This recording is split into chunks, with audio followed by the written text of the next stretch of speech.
Today, I'm going to the range. We're going to test out this 92 grain Hammer Hunter bullet. It's hammer time.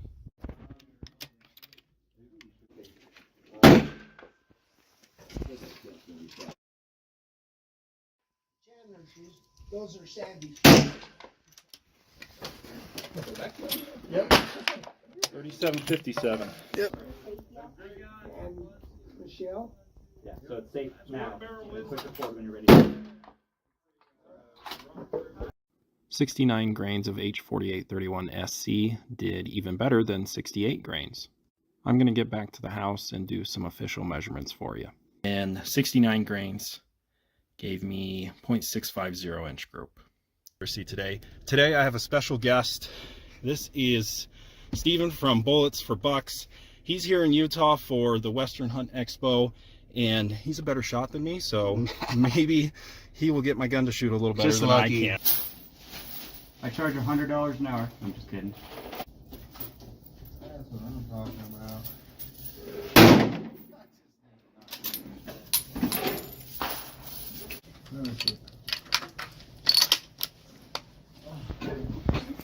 I'm gonna take my time.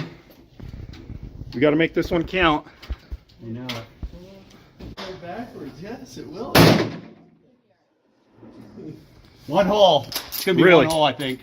That's awesome. Yeah, it shot good. Okay, so Steven's a pretty good shot, probably a lot better than me, and look at that group with 72 grains, overloader 22. It's going 3,700 feet per second, and that's probably a little over quarter MOA. That's a nice. Something's wrong. What happened? No, my glasses are smudged. I'm gonna have to take these off, I think. It's getting super serious. He's got to get another quarter-inch group. What's going on? Oh, your side parallax is kind of... Now he's blaming the equipment. No, you're getting tons of glare off the snow. For real. Yeah, I know.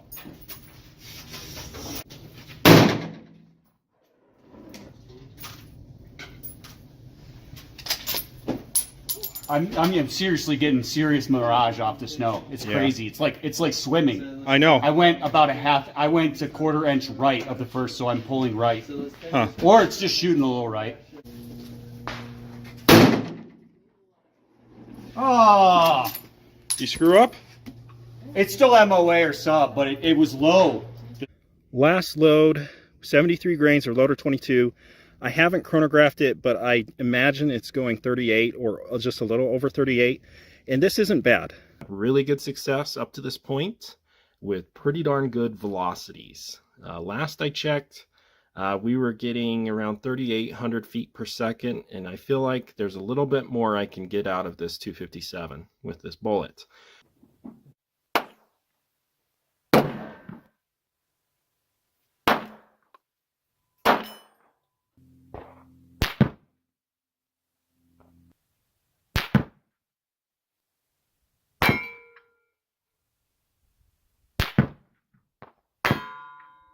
Today's my birthday, so to celebrate my birthday, I want to shoot one of my favorite cartridges, the 300 Weatherby Magnum. And today is going to be a test to see how fast we can push the 300 Weatherby.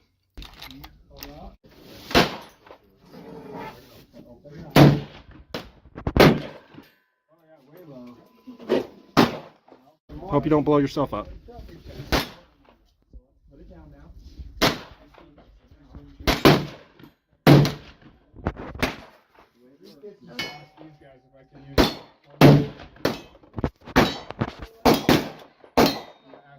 $33.94. Holy Robin Hood.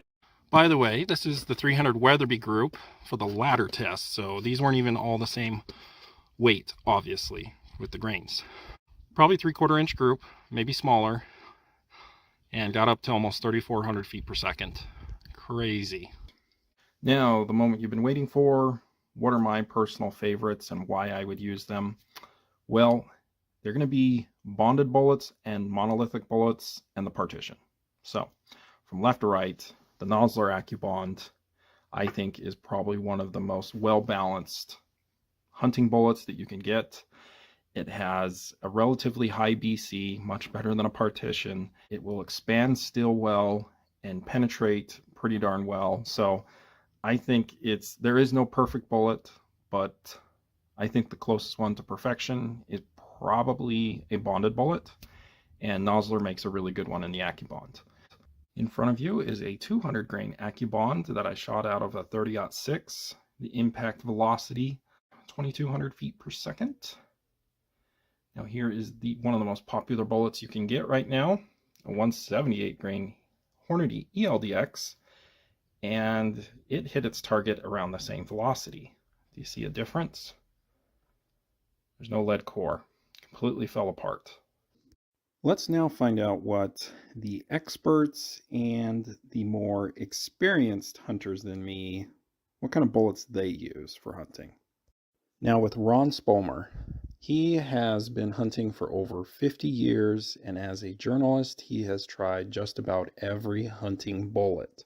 And in recent years, he has said that his favorite bullets are the monolithic bullets. In one of his podcasts, he was asked his top 3 favorite bullets. And in order, he said the Barnes, the Hammer bullet, and lastly, the Nosler AccuBond, if you're going to use a lead bullet. Several months ago, Meat Eater did a special video on bullet expansion, and they picked 3 different bullets. They picked a copper bullet, they picked a bonded bullet, and a cup and core bullet. And in this test, they came to the conclusion that the best performing bullet at ranges from 100 to 500 yards is the bonded bullet, which they used a terminal ascent. But wait, there's one more awesome hunting bullet. That is the Hornady ELD Match. No. To quote one of my favorite movies, but yeah, your scientists were so preoccupied on whether they could, they didn't stop to think whether they should. Had more and more people tell me, hey, have you heard of the forum that talks about how people are using a 223 Remington to hunt not only deer, which I think in certain circumstances is okay, but what kind of worries me is people are trying to hunt them with elk, moose, and bear. And you hear someone's trying to hunt elk, moose, and bear. What is the first thought that comes to mind for you? With a 223? Yep. Yeah, I think it's a bad idea.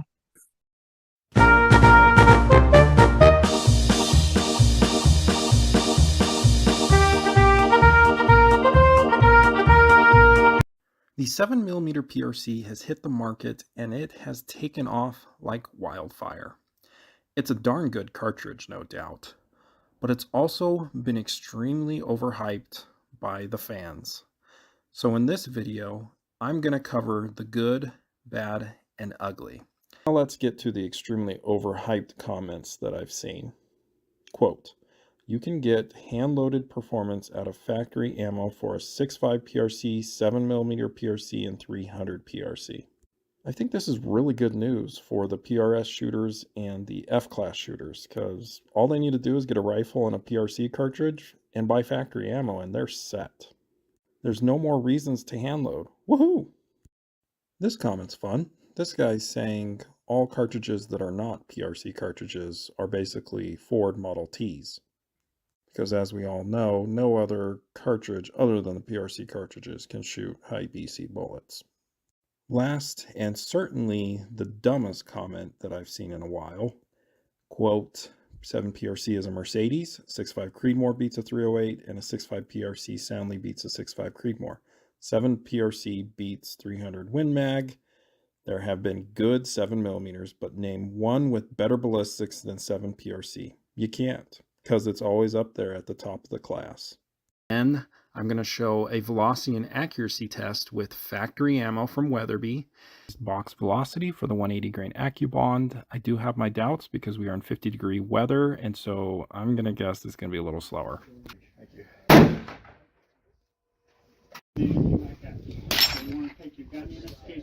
Go ahead and chamber it. Go ahead. You can. Yep, so good. Yep, you can. Hang on a second.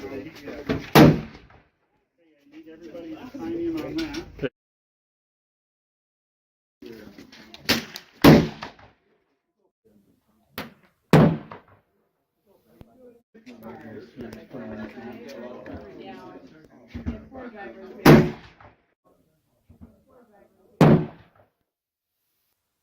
One hole. Yep. So do you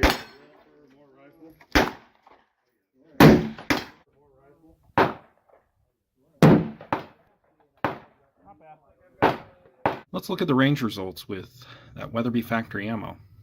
Not bad at all.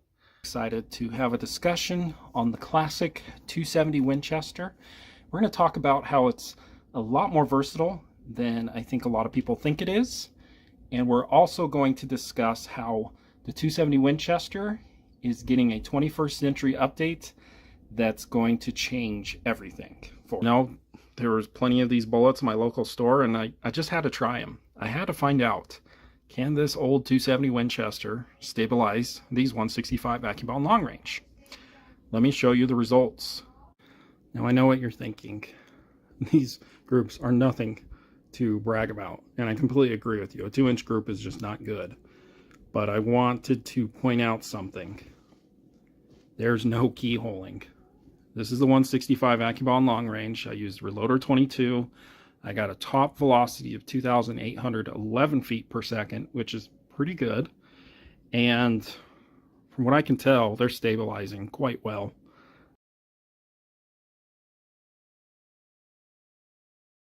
Months ago, I did a video about game-changing news for the 270 Winchester. And what that video was really about was how I could get my old 1-in-10 twist 270 Winchester rifle to shoot the 165 grain AccuBond long range very well, at least to 100 yards. I'm getting half MOA, velocities over 2,700 feet per second, and I had a lot of interesting comments. A lot of people were telling me 100 yards is just not going to tell you whether your bullet's really going to be stabilizing. I decided to take the 270 with this 165 AccuBond long range out to farther distances than 100 yards. And this video is the results of whether this bullet stabilized and how well it shot. The main target that we were going to start on is this 24 by 24 inch metal plate, and of course we're spray painting it so we can actually see our hits. The second target that we brought up was this 10-inch plate, and we thought it would be a nice little challenge. By the way, we are going to be shooting at 770 yards. I just wanted to show you my 270 Winchester. This is about as cheap as you can go. This is a Savage Axis. I have improved the trigger, and it's a Lucid optic scope on it.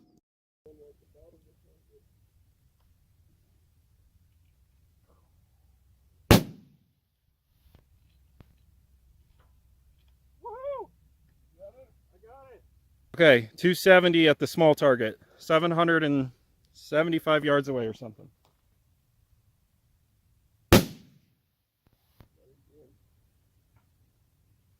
Tack driver.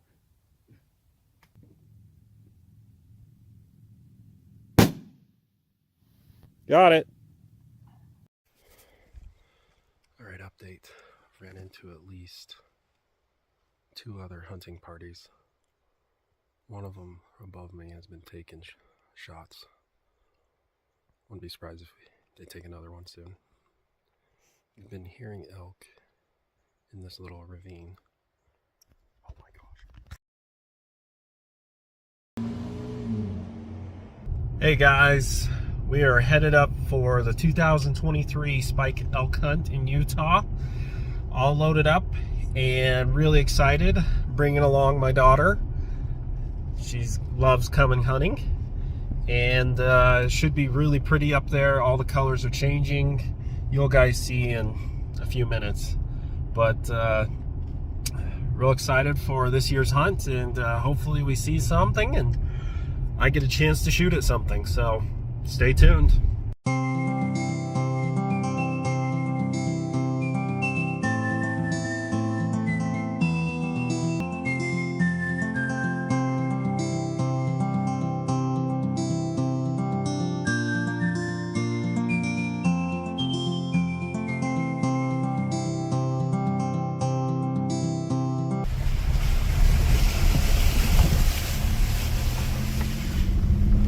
made it. So I just set up camp, and before we do the hunt tomorrow, I just wanted to show you my rifle.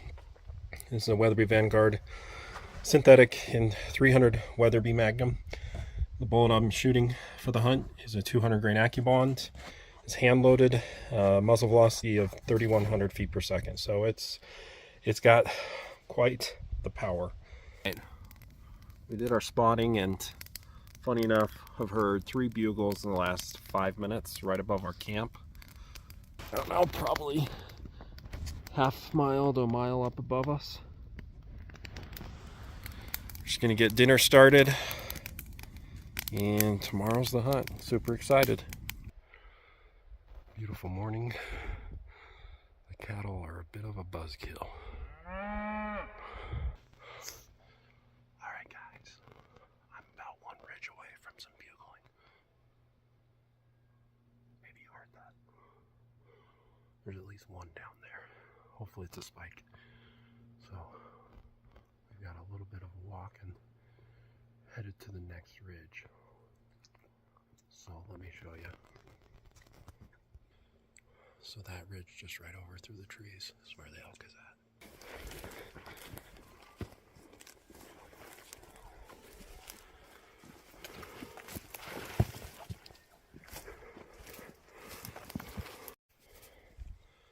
Alright, update.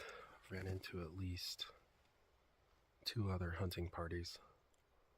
One of them above me has been taking shots. Wouldn't be surprised if they take another one soon. We've been hearing elk in this little ravine. Oh my gosh. Holy crap. We're just waiting, and this little guy came walking 50 yards away from me, put a shot right into his shoulder. Holy crap. Took 1 shot, and he tumbled probably 5 seconds later. 300 Weatherby Magnum, baby. Woo. Okay. Wow. Thankfully, we're not too far from a road. Well, this is going to be some work. Yeah, there he is. A little spike. But, yeah, a 50-yard shot. You can still hear some bugling. 1 shot, 1 kill. Awesome.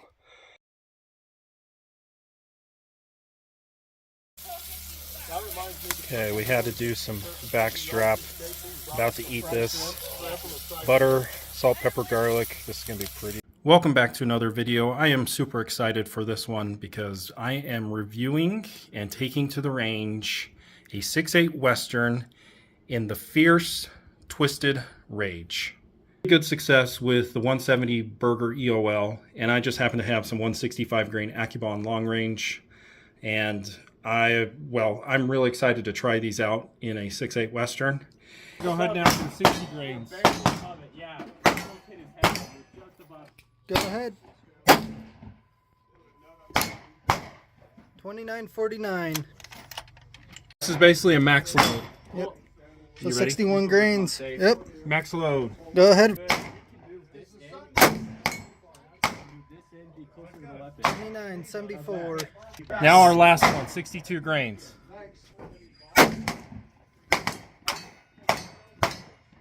Oh, 30.51. That's fascinating.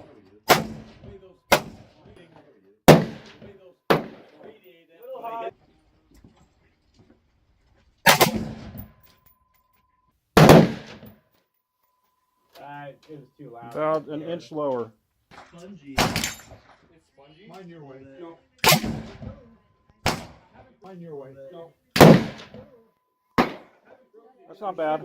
Okay, so we're back from the range, and we're just going to look at the first group of the day, 59 grains of H1000, which, if you remember, it gave us 2875 feet per second. And it's also the best group of the day with a 0.844 inch group. I mean, my hopes was to get at least one group sub MOA, and so we did it. It's not the velocity I think either of us wanted to see with a sub MOA group. Guys, I've gone mad. I tell you. Video, we're going to the range with a 135 grain Burger hybrid target and a 257 Weatherby and a 1 in 10 twist using IMR 7828. Just so you guys don't think I'm pulling a fast one on you, here's the 135 grain Burger that I'm putting in my 257 Weatherby. Hey, Paul, Yeah. this is a load right after your own heart. Why is that? Polymer. Well, that's what power coat is a polymer, but there's two different kinds. And that looks like the other kind. This is the Missouri bullet. Just wanted to give you an update on my 257 Weatherby with a 1 in 10 twist shooting the Burger hybrid 135 grain. We have found some success by loading the bullet out a little bit further with 63 grains of IMR 7828. We're going to keep tinkering with this, hopefully get this even smaller, but we did it. Sub MOA with a 135 grain Burger and a 1 in 10 twist. This is the 135 grain Burger and a 257 Weatherby and a 1 in 10 twist. We were shooting at nearly 800 yards at a metal target. Let's see if it hits it. Huh? Got it. Did you hear it? There's this silly claim going around the internet that a man thinks about the Roman Empire every day. Well, the real thing that I think about every day is if you could only have one cartridge, what would it be? So here we are. We have the three winners of if you could only pick one cartridge to do everything in North America. What would I pick between these three? Well, I think the 308 is the biggest loser out of these three. Yes, it has the cheapest ammo, and you can get it in just about every single gun, but I do think it's a way too light for dangerous game in North America. This one's tough. 30-06 and the 300 Win Mag. 30-06 is cheaper. It's gonna have less recoil. Guys, I reload magnums on my channel. I'm gonna have to say the overall winner is the 300 Winchester Magnum.